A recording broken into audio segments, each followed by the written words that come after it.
I'm actively doing my breathing relaxation techniques.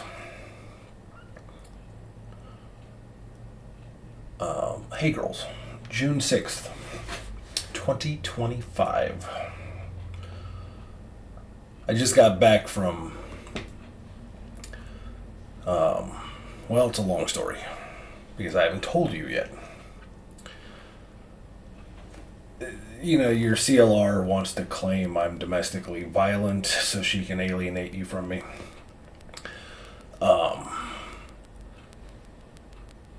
They're making me go to a class that they don't think I'll go to.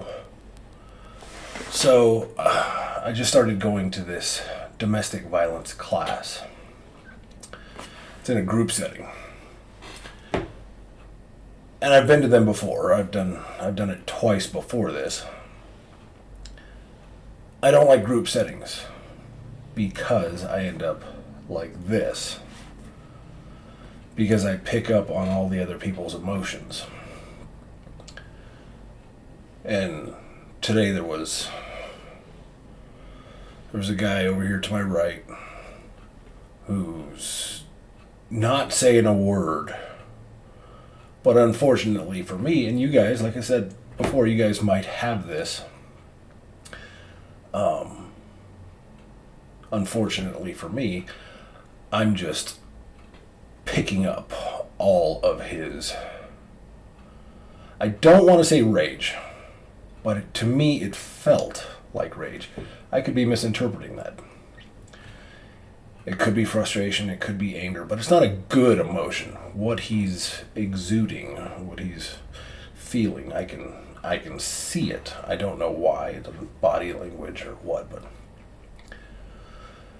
he's just got that going on. So I'm picking that up. I'm like, oh, I don't need that. The therapist who's running the group really needs to lay off the lattes because he's going 1,000 miles an hour. He's very excited. So I got that going on. I got another guy over here there was like 12 guys. And another guy over here who's really scared. I can tell he's just fearful. It was his first day too. He doesn't know what's going on. He's just scared. And then there's a bunch of them. They're all exuding these emotions, and that's why I don't like group settings. If you have difficulty in group settings, that could be why. You're empathic. You pick up on people's emotions, and just like 12 people talking to you at once, that's the same thing that's going on with an empath if they're around 12 people, because you're hearing all those emotions at the same time. And it can be overwhelming if you don't know about it. Number one, like I didn't for a long, long time. I didn't know that was a thing. I thought everybody was like me and picked up on those emotions. And then I realized, no, that's not how it is. But there was one guy sitting to my left.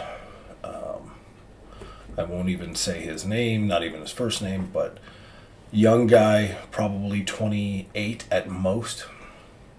And he's just crying. And that's the one that's got me messed up. Because he tells his story.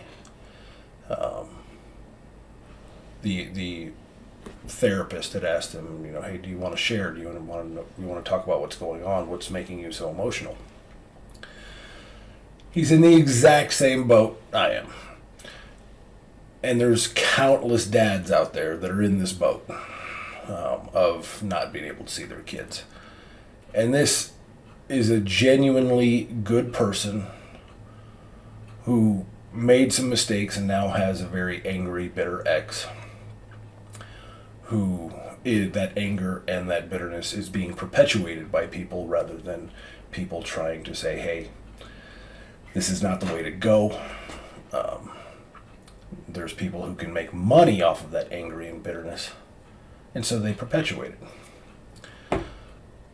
So he hasn't seen his kids in about 6 months, and it felt good to me that I was able to help him a little bit. I didn't want it to seem like it felt good to me, like, haha, he's in the same thing. No, I was able to help him. Because I told him about this. I told him, hey, you got a lot to say to your kids, right? It's just building up. You got so much to say. You think about them day and night. It never stops, right? Yeah. Yeah, man, yeah. Grab your camera. Talk to them. Do it. Because they are also being told that he doesn't want to see them. They are being told that he's a bad man and he's drinking and he's doing drugs and he's, all the same crap. It's the same story each time. These lawyers who do this, and it's lawyers and it's always females. Men don't do this. That's why it was all females that you saw during your experience with all those people. You never saw any men. It's all women. And I'm sorry to say it, I'm going to call it out. Show me a man who does this, who's a part of this alienation process, and I'll say, okay, it's not all women. All I've seen is women. And when I asked him, he's dealing with all women. So, I told him about this, and he was excited, and his pain was minimized a little bit, not much, but a little, and that was satisfying to me. That I was able to okay. When you live in God's plan, everything has a purpose. Everything does. People say that even if they're not living in God's plan. And that doesn't work. If you're living your own plan, no, everything does not have a purpose. Things are going to have consequences, but they don't have purpose. If somebody decides to go get drunk and then get behind the wheel and then they go and plow into, another car, that wasn't part of God's plan and it doesn't have a purpose. People really have taken that everything has a purpose thing and twisted it so that they can get out of consequences or not feel as bad about their decisions and not living in God's plan. So I drove home and was thinking about that and was getting emotionally worked up. I just got home 20 minutes ago. Yeah. So, if you're wondering, I got a tattoo. I got the tattoo touched up. I'll show it to you later, but it's got a bunch of ointment on it to keep it, from getting all scabby. So, yeah, just checking in on you. I was thinking about what I was going to talk to you about today, and I have no idea. I was telling you about that just to tell you,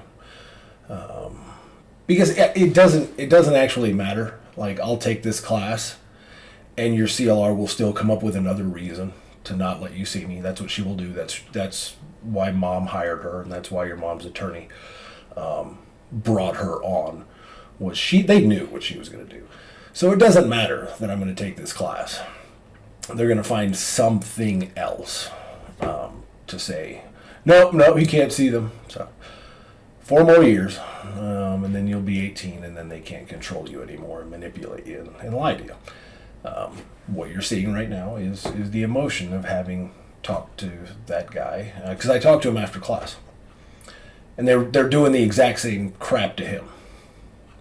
And all he wants to do is see his 2 kids. He has a boy and a girl, 11 and 8. And he just wants to see them and be with them. And these people who are consumed with anger and rage, they cause alienation. Because they see, what it is they see kids as property. They don't see kids as human beings. They see kids as property. This thing is mine. It's mine with my glasses. It's mine. Those children belong to her with my glasses. Gonna make fun of it. I had that conversation with somebody the other day. Wasn't a conversation. They said, ooh, a 9/11 joke? Oh. But it was a comedian on stage making a 9/11 joke. Yeah, I think I've given this analogy before, and it came up where they were making a 9/11 joke. And the crowd laughed. Why? Because people have healed. They've healed. There's no more anger. There's no more bitterness. They don't want to get anybody back anymore. Kind of. There's not, let's go get them. It's kind of like, okay, it happened. It happened. It's over with. When you make your peace with something, you can actually laugh about it. And there are some things that you won't be able to fully laugh at, but you can chuckle at. Even a death. A death of a loved one. No matter how it happened. Well, maybe not no matter. But I'm using an extreme example. But when you can still laugh about that person not being around anymore.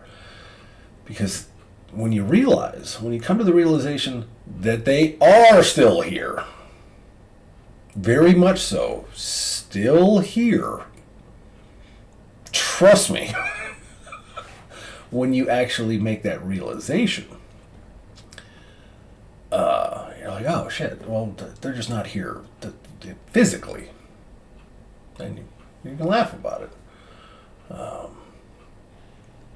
Anyway, I'm on a tangent and I'm probably not articulating my thoughts properly. But it was emotional. It was good, though. It was good to help somebody out. I had a note because there's someone who I watch, and I've completely forgotten to tell you about this one. Muffin, there is a girl named Holly Murray who does makeup. And you guys might even know who this is. But she's just the cutest little thing. She's probably about 25. And she's Scottish. And she does makeup for a living. And she posts it on Instagram. And she did one. She reminds me of you, Muffin. Like her mannerisms. Well, here, let me pull it up. Totally inspired by yeah. There we go. Muffin, this is you. This is so you. The way she behaves was like, when I watch her, I think of you every time. And then she loves her makeup like you. And then I saw this video. the G Fuel, like the Carnage range. I'm going to recreate Venom. And I'm going to take you along with me. That's you. In my own ball cap using some liquid latex. I kind of want just this bit, so I'm going to cut it and pin it and see where we go. This is what I've got so far. I'm kind of hoping once I glue this bit down and pull this bit taut, it will kind of work. I don't know. The ball cap worked out better than I thought it was going to, so I'm just going to glue it down using a Pritt stick. Going in with a little bit of white face paint, I'm going to map out where I want the eye and teeth to go. Muffin, I know. With the placement of the eye in the mouth, I'm going to start on the beauty side of the face. You can do absolutely anything for this side, so have fun. So happy I only have to do this on one side of my face. In some black face paint, you're going to start mapping out where you want Venom to go. That is just absolutely you. Okay, now that'll look like a character. And anyway, so I know you loved Venom. We used to watch that movie so many times. When you get to a point where you And what was funny? Hold on, let me pause it. What was funny, Muffin, and the reason it stuck out as far as your love for Venom is because when you first watched it, you were terrified of Venom, the actual character, the monster. Then you found out he was like a good guy, not a bad guy. He looked really scary, but wasn't what you saw on the surface. And that is a life lesson that it just is so important. What you see might not be what that person actually is, unless they wear their glasses. Sorry. Things. Do more. Happy with the placement of all these little spaghetti things. I'm going to go in with a grey eyeshadow and just make a shadow underneath. See, that's amazing. When all the shadows are done, I'm going in with my white as white paint to paint my eye. Taking a light blue eyeshadow, I'm going to add highlights to my eye. It's just adding a bit of dark grey to the edges to make it look like the eye is. That's amazing. Let's start in the teeth. She's doing this in a mirror, no less. Now that I've got that basic mouth shape down, I'm going to start adding some shading for details. Fine detail brush and watered down black, we're going to outline each tooth. Using watered down white face paint and a Q-tip, as a hobbyist artist making my models, that's amazing. Like, that is truly amazing that she can do that. Managed to get this saliva effect. Now for the fun bit, you're going to need gelatin and glycerin, 3 level spoonfuls of this, 3 level spoonfuls of water, and 1.5 of this. Mix them all together until it resembles something like mashed potatoes. Oh, by the way, I haven't watched this video. I saw it, the Venom one, and I'm like, it's in the video. It's in the podcast. Potato, and then microwave 10 seconds, mix 10 seconds again, and then add your colour. Done, it should be look something like this. What's she going to do with this? Please be careful putting this on your face. Wait till it cools slightly. Add your lashes and contact lens, and you're done. Oh, it's just a gloss coat. This is the Pinatubo Boxer Brief. Oh, wonderful underwear. All the best features of a bestseller anti-gravity boxer brief. What's the with pocket convenience about? of our quick draw, one-handed action, horizontal fly. It's so soft and easy to use, it feels like you're not even wearing underwear. With a large 3-inch deep front bout, it's engineered to separate you from your thighs and keep your... Good Lord. All right, well, anyway. So yeah, Holly Murray. I watch her all the time, and see her and think of you, Muffin. Yeah, she's just a lot of fun. What are we gonna do today? I don't even know. Are we watching videos? Let's see. What kind of videos do we have? Gee, Dad, you gotta do some planning before you actually start the camera. I know.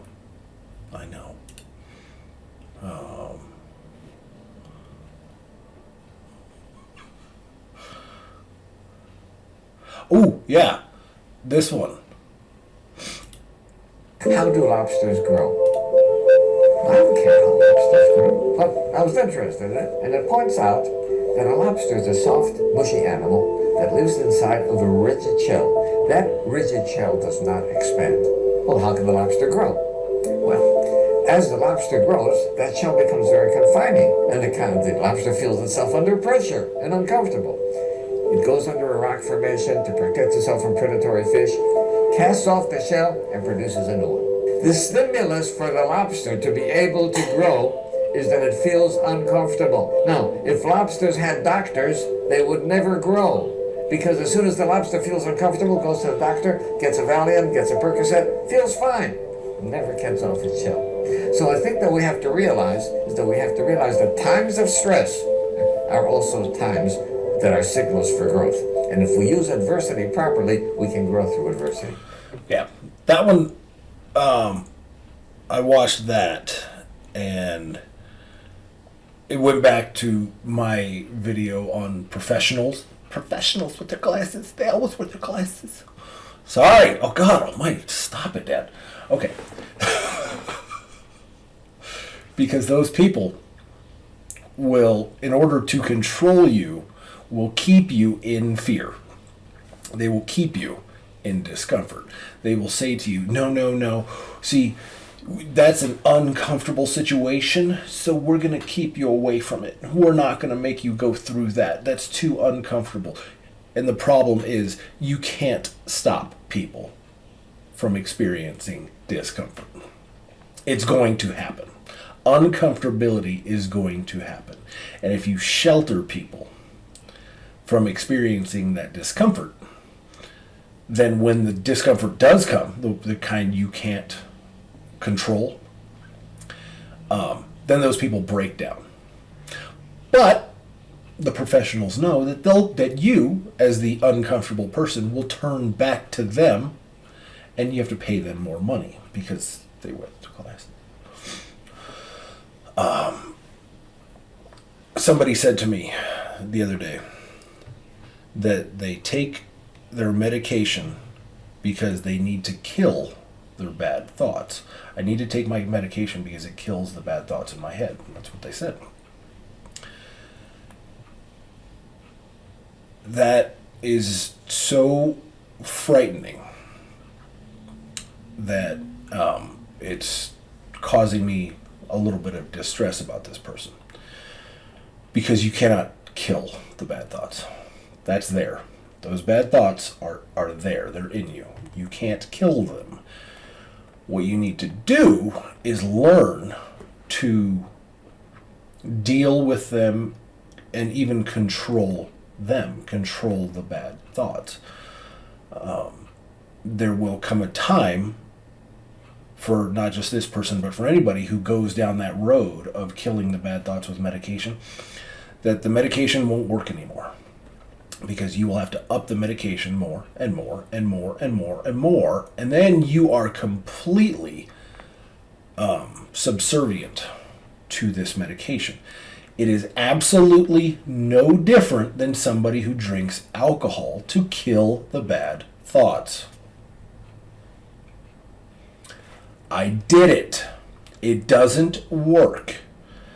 It kills the bad thoughts temporarily, and then you need to drink more alcohol to kill those bad thoughts, and then more alcohol. Do you see the problem?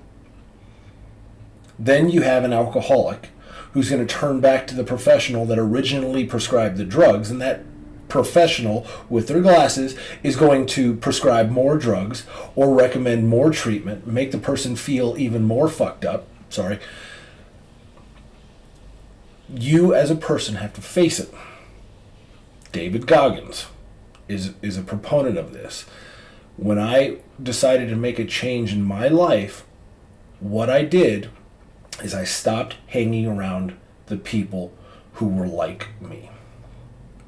I didn't want to do that. I didn't want to, because you're only going to be like those people. You have to look at the people you want to be like.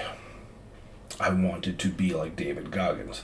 I wanted to be like a number of people. And they're influencers, and they're real ones, and I looked at their lives and how they live their lives and the benefits of it.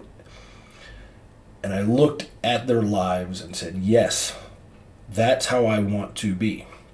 You can look at the people in your lives, whether it be the therapist or the CLR or whoever, and look at their lives and look at how many divorces they have in their past and how many times they have to change firms or change clinics because they don't get along with people.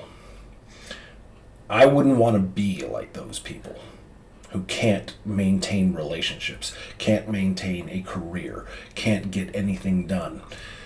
Those people, no, not going to associate with them. So I looked at him, and he professes, face your fears. Face those, he calls them demons, so do I. You face them, and then you figure out how to control it. The same thing also occurs when people tell me they have a fear of flying.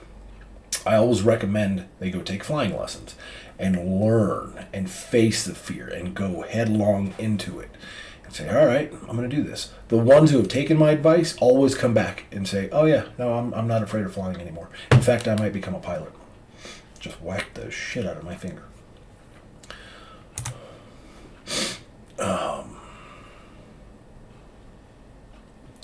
What was that?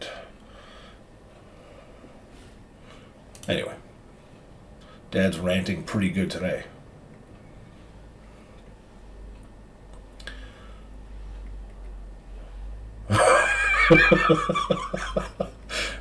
I see this one, but Leonardo Joni. Okay.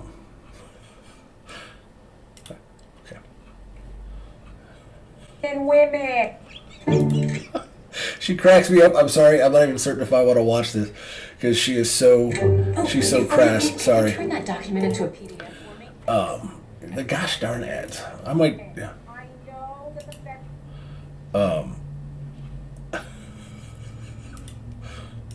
Look at that. She's talking about to the guy be less desperate and more confident. Where are you getting where are these ugly women getting their confidence from? I want to know. Seriously.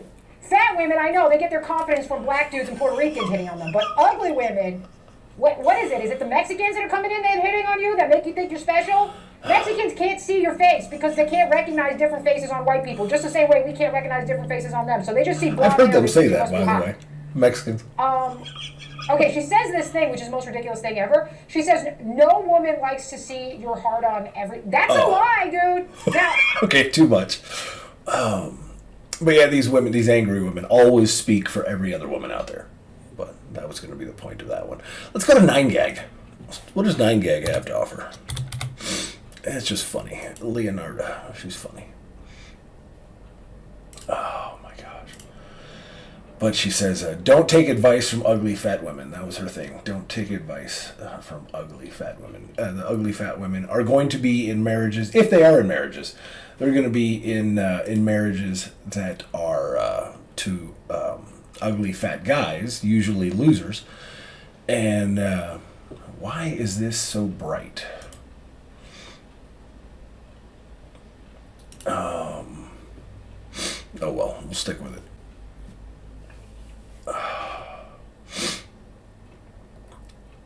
Anyway, yeah, the ugly fat women are going to be in relationships. Good Lord, it got really bright. Is there a way to change that to go to dark mode? No. No. No. No. Can't figure it out.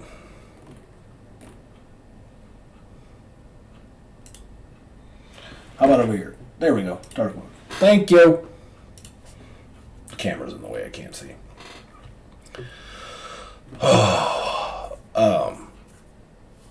And of course, you know what just popped in my head. Look at Mom's friend Ryan Bond and his wonderful treat of a wife. Anyway, this is what happens when I start the podcast emotionally. But it's me. You're going to know the real me. This is it. While I have sympathy for people who do these evil things, I have sympathy for them because hurt people. And they're hurt. You can't inflict pain on other people without being hurt yourself. People who are at peace don't want to inflict pain on other people. But I am intolerant of people who allow themselves to be this way. Intolerant.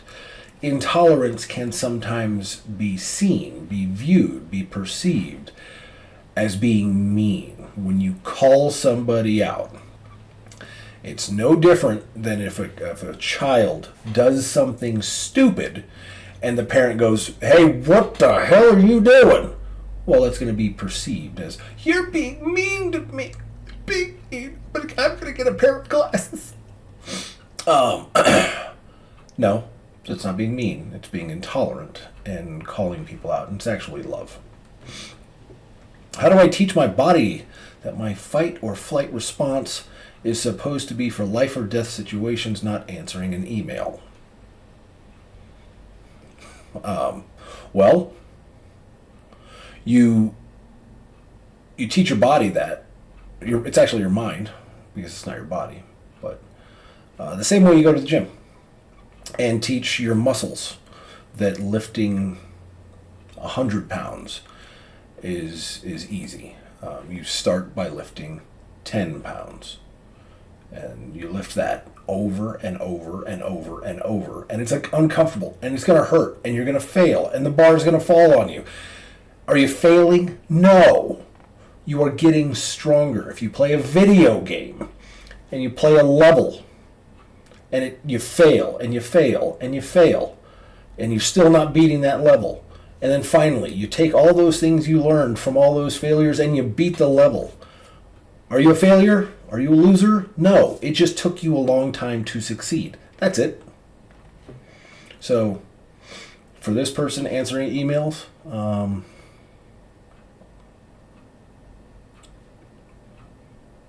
answer one email every hour if you have a bunch of them. Take you 10 minutes to answer one email. You go for 50 minutes and then you relax and go, whew. Set a timer. Timer goes off. Okay, sit back down. Here we go. We're going to do another one. 10 pounds. 10 pounds. I can do 20 pounds. I can do 2 emails an hour now. Get it? It's just that simple. Ooh.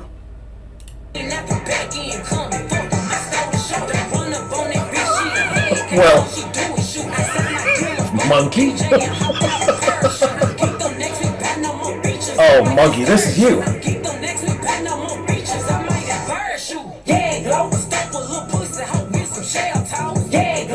She's an impressive little thing, and she's dressed like Wednesday.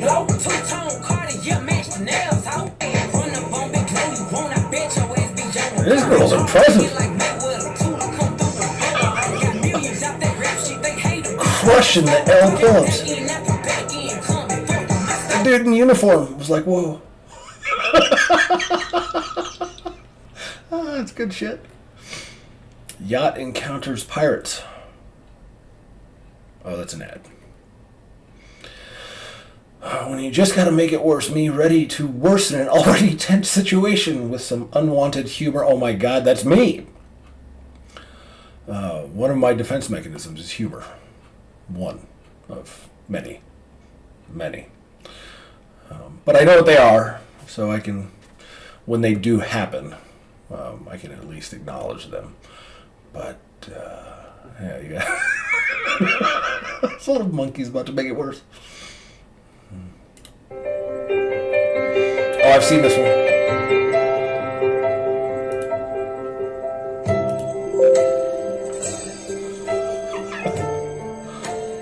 Oh, what? Can I have a bite of that? Can I get a bite of that? Wait, no. Oh. Wait, oh. Let me get a little bite. Okay, I'll take the whole thing. And now it's like, give me that! Oh, it's adorable. I don't even know what that is. It's not a beaver.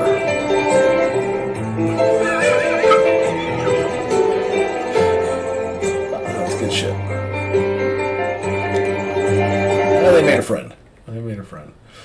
Religious shit. You understand me? The Christians say Jesus is the messenger. The Muslims say it's Muhammad. I say, who gives a fuck who the messenger is? Did you get the message? They got the same damn message. Do unto others as you would have them do unto you. Science proves that to be a fact. For every action, there's an opposite and equal reaction. Don't fuck with me, and I won't fuck with you. Everybody fighting over this religious shit. You understand me? It's true. That's what Jesus said. Do unto others as you want done unto you, because, well, really what's going to happen is God is eventually going to do to you what you've done to other people. The parable of the unforgiving servant.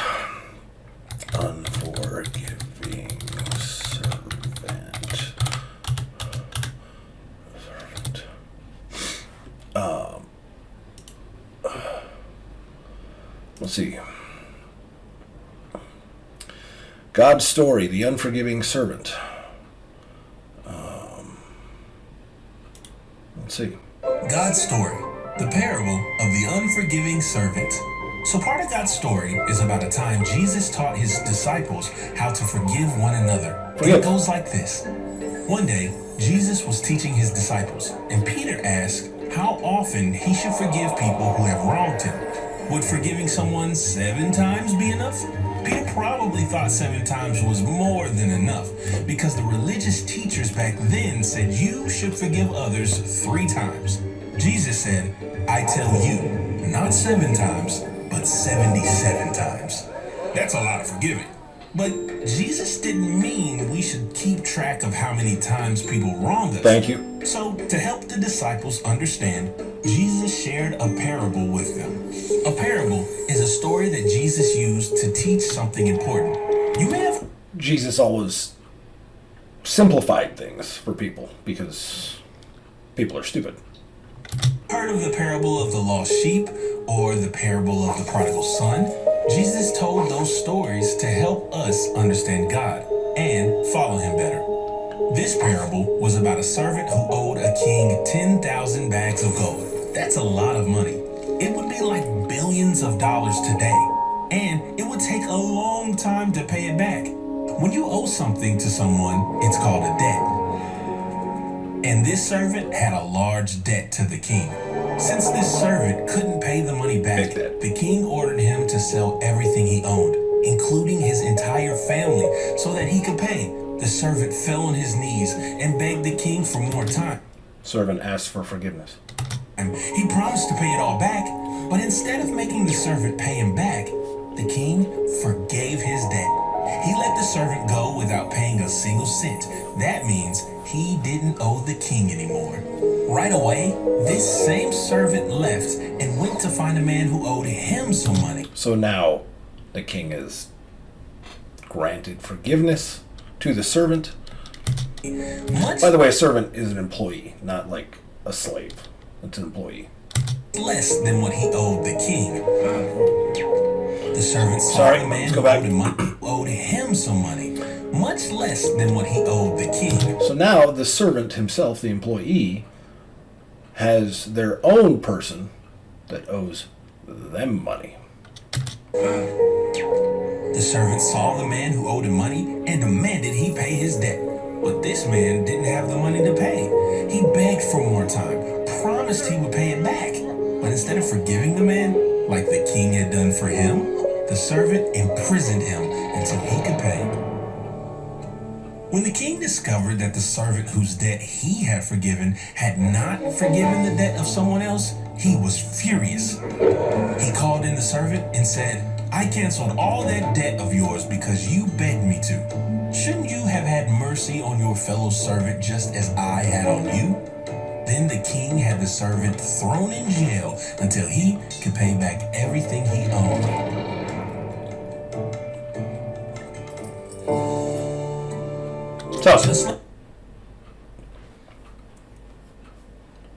God sees what we do, and Jesus had 2 messages.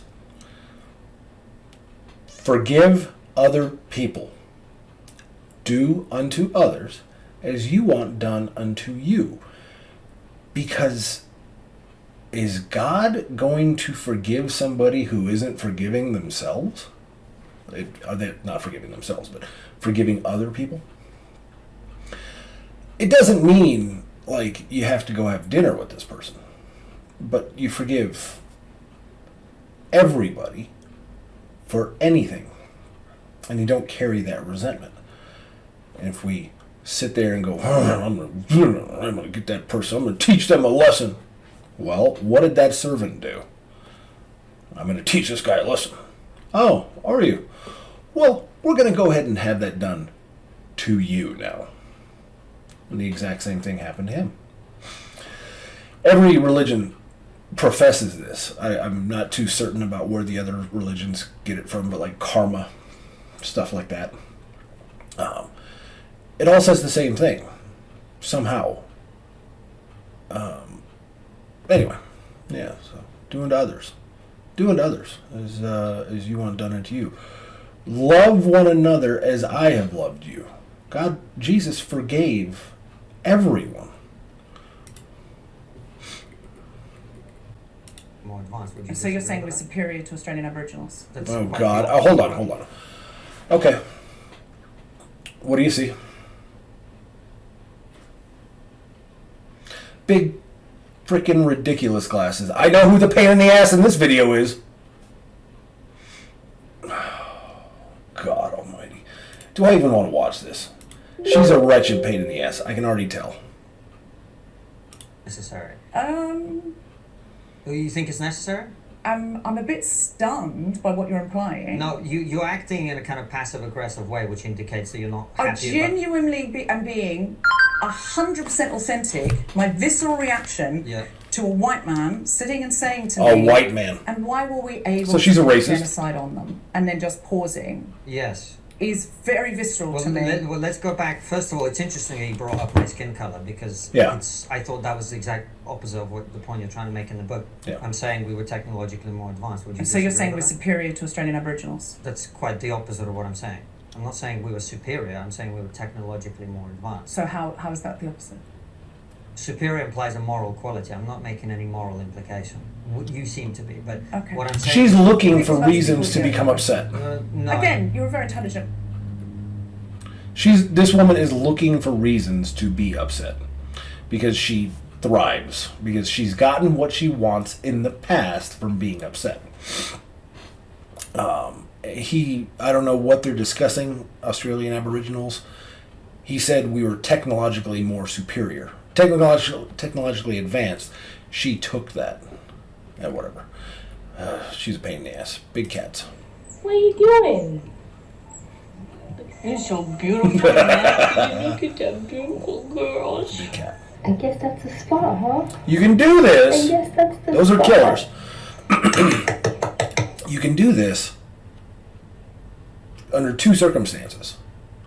One, you've known that cat since it was a baby. And two, and probably more importantly, that cat's not hungry. Those cats have all been well fed. You saw her pet that big belly. That belly's full. As long as that cat knows you and it's not hungry, you're good. Oh, this ought to be good. Ooh, okay. Alright, that was close. This looks like Pugsley. The Addams Family is coming up. Hold on. I'm gonna have to pull it up. Look at his face.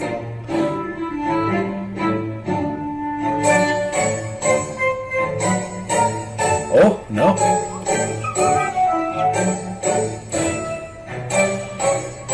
Whammo! We all knew it was coming.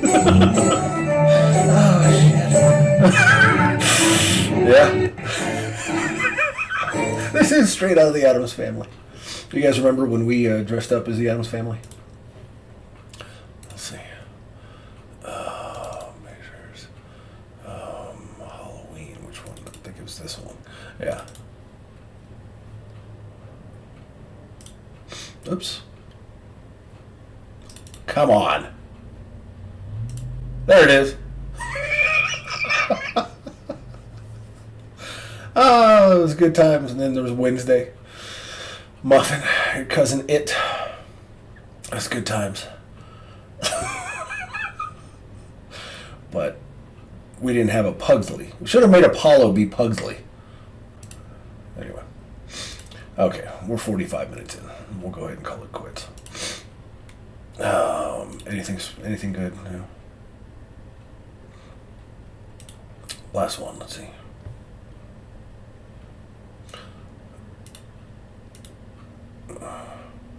Is this a video or not? It looks like a video. The longer we're married, the more I realize that 95% of the time my husband is right. I just didn't like his tone. We're going to leave it at that. We're going to leave it at that. I love you guys. I miss you. I'm going to this class to disprove the haters and the Karens and the glasses and all that shit. I miss you. Go out. I'm by going to this class. It takes a lot of energy to go to this class, and this energy that I'm giving out is for you guys, and I always will. So I love you. Go out, you give your energy to others and each other. I love you.